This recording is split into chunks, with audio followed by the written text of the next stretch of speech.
Hello दोस्तों, नमस्कार। स्वागत है आपका पीकेआर टेक क्लासेस में। दोस्तों, अब हम लोग देखेंगे RUVNL TG2 का पेपर सॉल्यूशन का पार्ट सेकंड। ठीक है, हम लोग पार्ट 1 कवर कर चुके हैं, जिसमें हम लोगों ने 50 क्वेश्चन सॉल्व कर लिए थे। इसमें 100 question technical and 50 question non tech होते हैं। तो हम लोग 100 क्वेश्चन जो टेक्निकल थे उसमें से 50 क्वेश्चन पार्ट 1 में कवर कर चुके हैं। तो वो वाला वीडियो अगर जिस कैंडिडेट ने नहीं देखा है तो हमारे चैनल पीकेआर टेक क्लासेस में जाके उसे देख सकता है। और जिसने चैनल सब्सक्राइब नहीं किया तो वो हमारे चैनल को सब्सक्राइब करें, लाइक एंड शेयर करें। ठीक दोस्तों, तो बढ़ते हैं पेपर सॉल्यूशन की ओर। ठीक दोस्तों, तो हम लोग देखते हैं क्वेश्चन, अगले क्वेश्चन से। और आप लोगों से एक रिक्वेस्ट है कि वीडियो को अंत तक जरूर देखा करिए, आपके लिए काफ़ी हेल्पफुल रहेगा। काफ़ी अच्छे क्वेश्चंस होते हैं जो एग्जामों में आने लायक होते हैं। ठीक है, तो बढ़ते हैं क्वेश्चन की ओर। ठीक है, तो देखते हैं हम लोग पहला क्वेश्चन क्या कह रहा है। ये कह रहा है the wave from of the output voltage generated by an alternator is. तो जो अल्टरनेटर के द्वारा वोल्टेज जनरेट होता है, उसका जो आउटपुट वोल्टेज होता है, उसका जो वेव फॉर्म होता है वो कैसा होता है। तो अल्टरनेटर हम लोग जानते हैं दोस्तों, साइनोसॉइडल वेव फॉर्म होता है, AC वोल्टेज। ठीक है, अगला question. A soft graphite brush has contact area of 5 square centimetres and if the current density of the material is 9 ampere per centimetre square, how much current can we carry. ठीक है, तो जो उसका contact area है वो 5 centimetre square के है and जो करंट डेंसिटी है उसकी 9 एम्पियर पर सेंटीमीटर स्क्वायर है। तो उसकी जो करंट कितनी कैरी कर सकता है वो। तो दोस्तों, जब हम लोग इसको निकालेंगे क्या हो जाएगा कि जो उसका एरिया है वो 5 स्क्वायर सेंटीमीटर है एंड जो करंट डेंसिटी है वो कितनी है, 9 एम्पियर पर सेंटीमीटर स्क्वायर। ठीक है, तो ये एम्पियर पर सेकेंड स्क्वायर है, एम्पियर अपॉन सेंटीमीटर का स्क्वायर एंड ये 5 सेंटीमीटर स्क्वायर। तो सेंटीमीटर स्क्वायर से सेंटीमीटर कैंसिल, तो जो इसकी डेंसिटी, जो करंट कैरिंग कैपेसिटी आ जाएगी वो आ जाएगी 45 एम्पियर। ठीक है, तो ये 45 एम्पियर करंट कैरी करेगा। अगला question. In an open circuit, तो जो ओपन सर्किट होता है उसमें क्या होगा कि both resistance and current are infinity, नहीं, both resistance and current are zero, या resistance is zero and current is infinity, या resistance is infinity and current is zero. तो जो ओपन सर्किट होता है, ओपन सर्किट, ठीक है, तो ओपन सर्किट में दोस्तों सबसे पहले तो हम लोग जानते हैं कि जो करंट होती है वो फ्लो नहीं होती है। ठीक है, तो फ्लो कब नहीं होती, जब उसका रेजिस्टेंस जब ओपन हो जाएगा तो रेजिस्टेंस कौन, इन्फिनिटी हो जाएगा। तो क्या होगा, resistance is infinity and current is zero. अगला क्वेश्चन क्या कह रहा है कि junction box method of wiring is more economical with respect to. जो जंक्शन बॉक्स मेथड होता है वायरिंग का वो किससे ज़्यादा इकोनॉमिकल होता है, किसके रिस्पेक्ट में। ठीक है दोस्तों, तो ये लेबर एंड कॉस्ट, इन दो से ज़्यादा इकोनॉमिकल होता है जंक्शन बॉक्स। ठीक है, अगला question. Which of the following is also called universal बायस।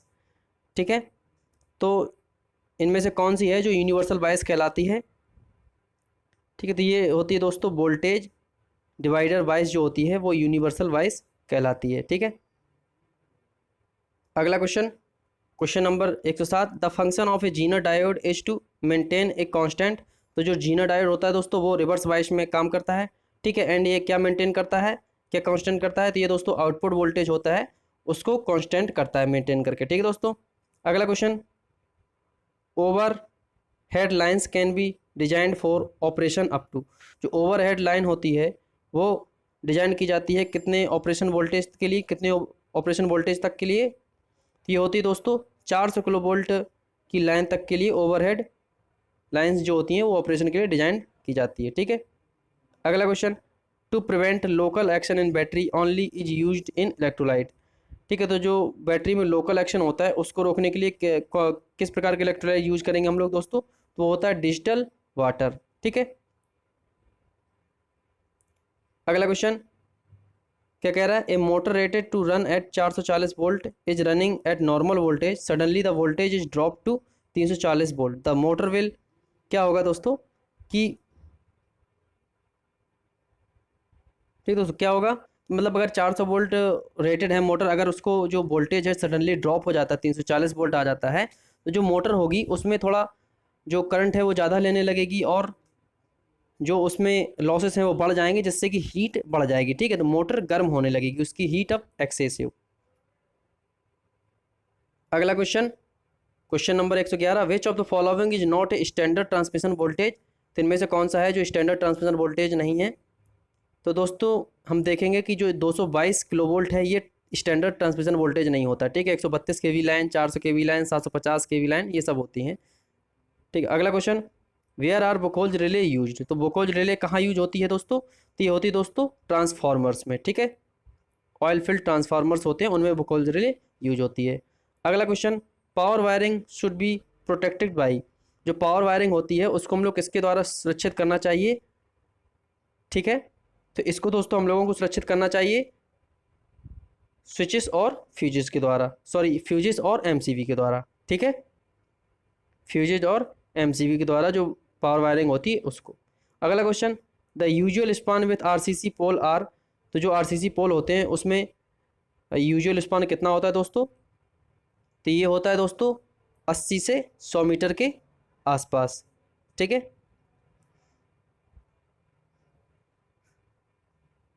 अगला question, the main purpose of oil in an oil circuit breaker is to?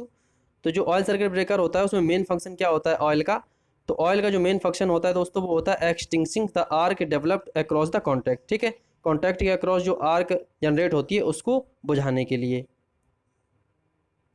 अगला question, question number 116, in a 220 volt DC machine the shunt field resistance is found to be 440 ohm, what is the value of the shunt field current? ठीक है। तो जो DC machine होती है, तो DC machine में जो शंट वाइंडिंग होती है, ठीक है, इस तरह से, तो उसके अक्रॉस जो वोल्टेज होता है वो उसमें जो टर्मिनल पर वोल्टेज दिया जाता है समथिंग पैरेलल में होती है शंट वाइंडिंग कनेक्ट, तो इसलिए जो उसका वोल्टेज होता है वो टर्मिनल वोल्टेज के बराबर होता है, ठीक है। तो 220 वोल्ट एंड उसका जो रेजिस्टेंस है शंट वाइंडिंग का वो क्या है, शंट फील्ड वाइंडिंग का, वो है 440 ओम। तो यहाँ से हम लोग अगर आई एस एच निकालेंगे, shunt field current, I S H क्या हो जाएगा 220/440, ठीक है। तो ये हो जाएगा दोस्तों कितना, ये हो जाएगा 0.5 एम्पियर, ठीक है। तो जो शंट फील्ड करंट होगी वो कितनी होगी 0.5 एम्पियर। अगला question, inductance of A coil depends upon? जो इंडक्टेंस होता है कॉइल का वो किस पे डिपेंड करता है?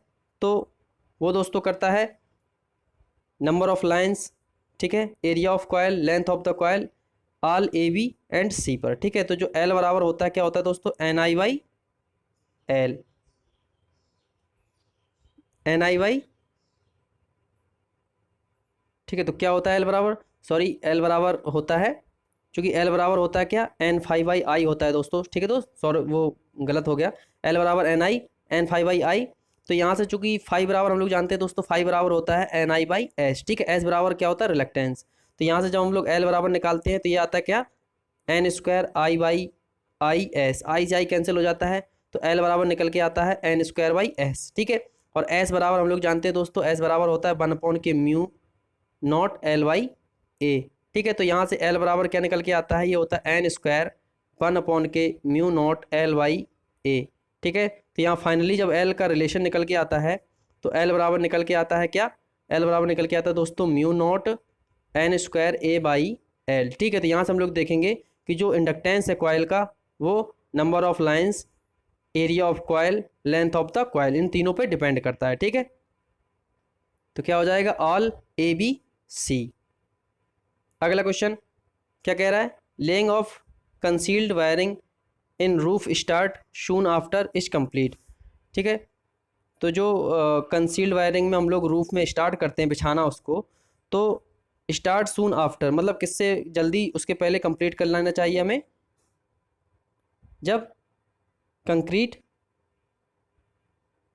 पड़े उससे कंप्लीट होने से पहले हमें जो कंसील्ड वायरिंग है उसको बिछा लेना चाहिए किसी छत में, ठीक है। मतलब छत डलने से पहले, उसमें कंक्रीट डलने से पहले हम लोगों को कंसील्ड वायरिंग उसमें बिछा लेनी चाहिए। अगला question, the function of interpoles in a DC machine is to? जो इंटरपोल के फंक्शन होते हैं डीसी मशीन में वो क्या होता है, तो वो होता है दोस्तों इम्प्रूव कम्यूटेशन, ठीक है। वो कम्यूटेशन को सुधारता है, ठीक है। एंड जो आर्मेचर रिएक्शन से होते हैं उसको भी रिड्यूस करता है। अगला question, the ratio of the RMS value to the average value of AC called? तो जो एसी में आरएमएस अपॉन एवरेज वैल्यू होती है, ठीक है, आरएमएस अपॉन एवरेज वैल्यू होती है, वो क्या होती है दोस्तों, वो होता है दोस्तों फॉर्म फैक्टर, ठीक है। फॉर्म फैक्टर बराबर होता है दोस्तों आरएमएस अपॉन एवरेज, ठीक है। एंड जो पीक फैक्टर होता है, पीक फैक्टर बराबर होता है दोस्तों मैक्सिमम अपॉन आरएमएस। अगला क्वेश्चन, क्वेश्चन नंबर 121 क्या कह रहा है, विच circuit breaker requires compressed air for its functioning. तो इनमें से कौन सा सर्किट ब्रेकर होता है जिसके लिए कंप्रेस्ड एयर रिक्वायर्ड होती है, तो वो होता है दोस्तों, वो होता है ABCB, ठीक है, एयर ब्रेक सर्किट ब्रेकर।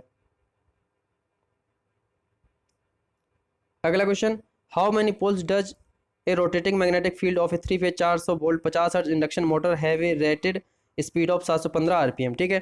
तो उसकी जो रेटेड स्पीड है वो 715 आरपीएम है, ठीक है। 3 फेज मोटर है एंड एफ बराबर है उसकी फ्रिक्वेंसी 50 हर्ट्ज। तो इसमें पोल कितने होंगे, रोटेटिंग पोल, ठीक है। तो हम लोग अगर इसको निकालेंगे, ठीक है, तो इसको हम लोग सॉल्व करेंगे। तो इसकी जो रेटेड स्पीड दी है दोस्तों वो 715 आरपीएम दी है। तो हम लोग लगाएंगे, क्या होता है दोस्तों, NS बराबर होता है 120 F अपॉन P, ठीक है। तो 715 आरपीएम, ठीक है, एंड 120 इंटू फ्रिक्वेंसी है 50 हर्ट्ज एंड P, ठीक है। तो जब हम लोग इसको सॉल्व करेंगे तो P बराबर आएगा दोस्तों समथिंग 7 पॉइंट कुछ समथिंग आएगा। तो पोल पॉइंटों में नहीं होते हैं, तो इसको हम लोग पूरा करने के लिए हम लोग P बराबर कितने हो जाएंगे, 8 पोल, ठीक है। तो मशीन में कितने होंगे पोल, नंबर ऑफ पोल्स, वो संख्या होगी दोस्तों 8, ठीक है। अगला question, question number 123, a choke is used as a resistance in. तो एक चोक को यूज करते हैं हम लोग एक रेजिस्टेंस में, कहाँ पर दोस्तों, किस सर्किट में, तो ये होता है दोस्तों AC सर्किट में, ठीक है। AC सर्किट में हम लोग चोक को यूज करते हैं। अगला question, A DC generator works on the principle of. जो DC जनरेटर होता है वो किस प्रिंसिपल पर काम करता है, तो ये करता है दोस्तों Faraday's law of electromagnetic induction पर। अगला question, which of the following fire extinguisher is suitable for a live electrical fire, ठीक है। इनमें से कौन सा फायर एक्सटिंग्विशर है जो लाइव इलेक्ट्रिकल फायर होगी उसको बुझाने के लिए काफ़ी कारगर होता है दोस्तों, ठीक है। तो इसमें जो सबसे अच्छा होगा वो होगा दोस्तों हेलन टाइप का जो फायर एक्सटिंक्शन होते हैं वे सबसे सही होते हैं लाइव इलेक्ट्रिकल फायर को बुझाने के लिए। अगला question, if a DC motor starts with jerk when starting what may be the reason, ठीक है। अगर कोई DC मोटर है, अगर हम लोग उसको स्टार्ट करेंगे तो अगर वो जर्क के साथ स्टार्ट होती है, झटके के साथ स्टार्ट होती है, तो उसका क्या रीजन हो सकता है, तो उसका रीजन हो सकता है दोस्तों पेटेड स्टार्टर कॉन्टैक्ट टर्मिनल, ठीक है। जो कॉन्टैक्ट टर्मिनल्स हैं स्टार्टर के वो चिपके हुए हैं, ठीक है, या सही से कॉन्टैक्ट नहीं लग रहा है, उनमें सही से कॉन्टैक्ट नहीं पकड़ रहे हैं, ठीक है, या उनमें थोड़ा सा कार्बन जम गया, ये एक रीजन हो सकते हैं। अगला क्वेश्चन, क्वेश्चन नंबर 127 क्या कह रहा है, a heater draws a current of a 4 ampere at 250 volt, how much power does it consume, ठीक है। तो एक जो हीटर है वो 4 एम्पियर एंड 250 वोल्ट रेटेड है, तो P बराबर क्या होगा दोस्तों, P बराबर हो जाएगा VI, तो ये हो जाएगा दोस्तों 250 इंटू के 4, तो कितना हो जाएगा दोस्तों 25 चौको 100, तो ये हो जाएगा दोस्तों कितना 1 किलो वाट्स, ठीक है। 1 किलो वाट पावर होगा जो कंज्यूम करेगा। अगला question, if a motor operates satisfactorily at no load what loses power and speed at full load the reason में बी, ठीक है। एक मोटर है जो सेटिस्फैक्टरी नो लोड पर ऑपरेटेड होती लेकिन loses power and speed at full load, ठीक है। लॉसेस पावर और स्पीड पर फुल लोड द रीजन में भी, उसका रीजन क्या हो सकता है, ठीक है। तो इसको दोस्तों हम लोग नन ऑफ दीज कह सकते हैं। अगला question, the phase difference between any two phase of 3 phase supplies is, ठीक है। 3 फेज सप्लाई में 2 फेज के बीच में वोल्टेज डिफरेंस क्या होता है दोस्तों, तो इस तरह से जो RYV फेज होते हैं RYV, तो इनके फेज में जो फेज डिफरेंस होता है वो होता है 120, ठीक है, 120 डिग्री। अगला question, in domestic wiring A switch is always placed in the, तो डोमेस्टिक वायरिंग में जो स्विच होता है उसको हम लोग ऑलवेज किस में लगाते हैं, तो उसको दोस्तों ऑलवेज लगाते हैं हम लोग लाइव वायर मतलब फेज वायर में, ठीक है। अगला question, the thermal relay works on the principle of, जो थर्मल रिले होती है वो किस प्रिंसिपल पर काम करती है दोस्तों, तो काम करती है हीटिंग इफेक्ट पर, ठीक है।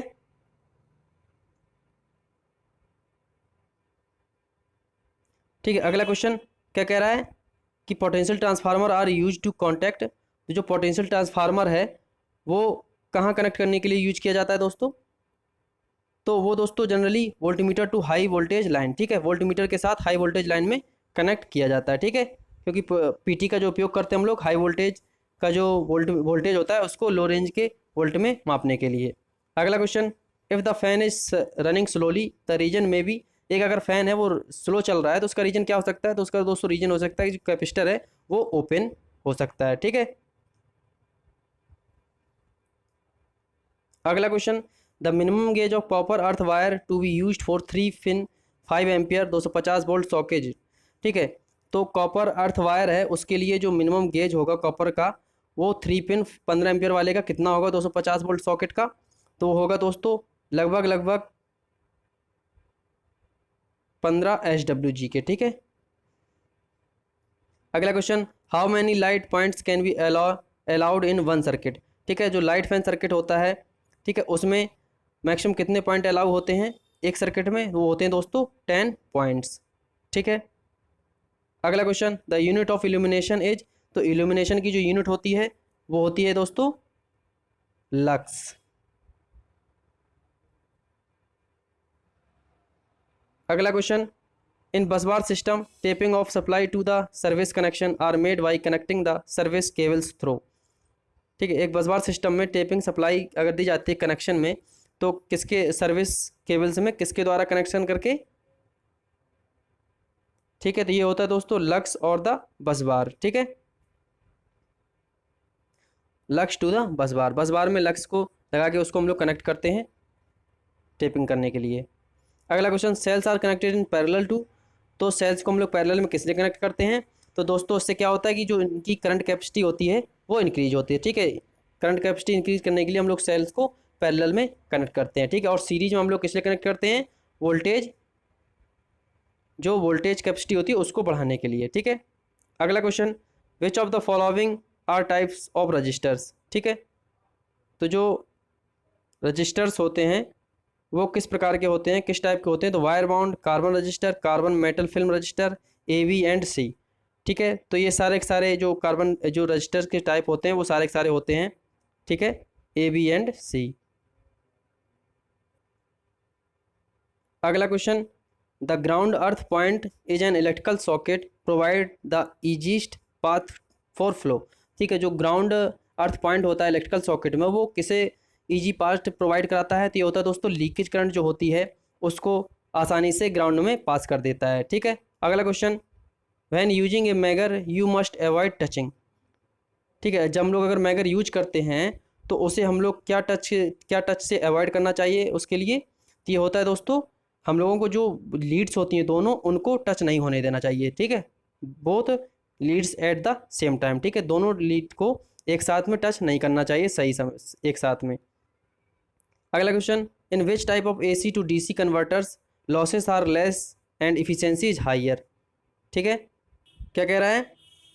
ठीक दोस्तों कि इनमें से कौन सा AC टू DC कन्वर्टर है जिसमें लॉसेस कम होती है एंड जो इफिशिएंसी है, ठीक है, losses are less and efficiency उसकी जो हायर होती है। तो ये दोस्तों मेटल रेक्टिफायर होते हैं जिनके लॉसेस कम होते हैं एंड जो इफिशिएंसी काफ़ी हाई होती है। अगला question, which of the following meters can not measured both DC as well AC, ठीक है। कौन से मीटर्स होते हैं जो DC एंड AC दोनों को मेजर नहीं कर सकते हैं, ठीक है। तो ये होते हैं दोस्तों इंडक्शन टाइप मीटर जो होते हैं वो AC एंड DC दोनों में यूज नहीं हो सकते, ठीक है।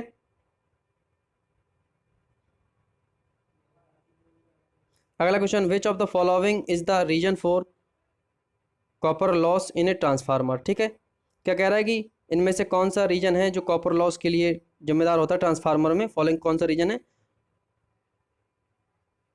ठीक है। तो power loss by counter EMF, या पावर लॉस केस्ड बाई रेजिस्टेंस, या पावर लॉस बाई हीट, या power loss केस्ड by ED current. तो जो कॉपर लॉस होते हैं उसमें पावर लॉस केस्ड बाई रेजिस्टेंस, ठीक है। तो रेजिस्टेंस जो उसकी वाइंडिंग होती है, ठीक है, उसकी जो वाइंडिंग होती है उसकी वाइंडिंग का जो रेजिस्टेंस होता है उसके वजह से जो लॉसेस होते हैं वो कॉपर लॉस का रीजन होते हैं, ठीक है। अगला question, underground cables are classified into 3 types according to their voltage capacity. ठीक है। अंडरग्राउंड केबल होती हैं जो 3 टाइप की अकॉर्डिंग होती है वोल्टेज कैपेसिटी के आधार पर। तो the voltage rating of high tension cable, जो वोल्टेज रेटिंग है हाई टेंशन केबल की वो 1.1 kV से कितने तक होती है? तो ये होती है दोस्तों 11 kV तक। ठीक है, 1.1 kV से 11 kV तक हाई टेंशन केबल होती है। अगला क्वेश्चन क्या कह रहा है कि persons are easy targets of lightning attacks.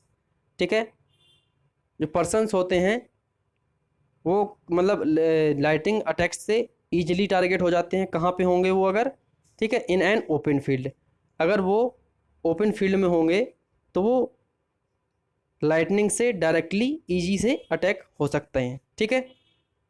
अगला question, in step of transformer the turn ratio is. तो स्टेप ऑफ ट्रांसफार्मर का मतलब क्या होता है दोस्तों कि V2 is greater than V1, इसी तरह से N2 is greater than N1। ठीक है, तो जिसका जो टर्न रेशियो होगा N2/N1 वो 1 से ज़्यादा होगा।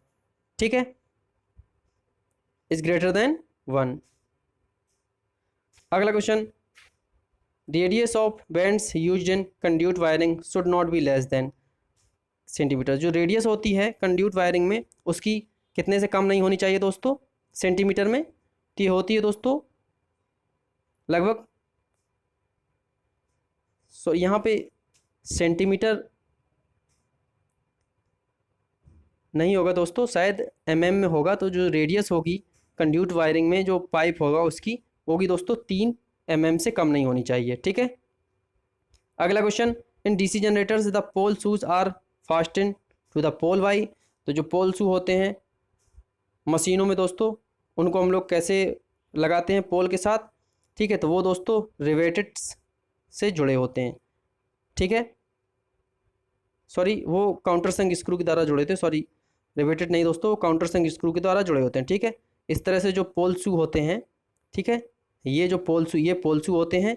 ठीक है, ये पोल बॉडी होती है। तो यहाँ पे जो ये जुड़े होते हैं ये काउंटर संग स्क्रू के द्वारा जुड़े होते हैं। ठीक है। अगला क्वेश्चन एंड इस पेपर सेट का लास्ट क्वेश्चन दोस्तों, एंड इस पार्ट का भी last question, the distributor for residential areas are. जो डिस्ट्रीब्यूटर होता है रेजिडेंटल्स एरिया में वो दोस्तों क्या होता है? तो वो दोस्तों थ्री फेज वायर, ठीक है, एंड सिंगल फेज, या 3 फेज 4 वायर, या सिंगल फेज। ठीक है, तो इसमें दोस्तों डिस्ट्रीब्यूटर होता है वो 3 phase 4 wire and single phase होता है। ठीक है, इसमें 3 फेज होते हैं एंड एक अर्थ वायर होती, सॉरी एक न्यूट्रल वायर होता है। ठीक है, तो उससे हम लोग सिंगल फेज सप्लाई सर्विसमैन से देते हैं कंज्यूमर को। ठीक है, ठीक है दोस्तों, तो ये था हमारा RU-VNL TG2 का पेपर सॉल्यूशन सेट का पार्ट दूसरा। दोस्तों हम लोग इसमें दोनों पार्टों में पूरे क्वेश्चंस को सॉल्व कर चुके हैं। तो जिससे भी वीडियो पसंद आता है तो वो हमारे चैनल PKR टेक क्लासेस को सब्सक्राइब करें, लाइक एंड शेयर करें। ठीक दोस्तों, धन्यवाद।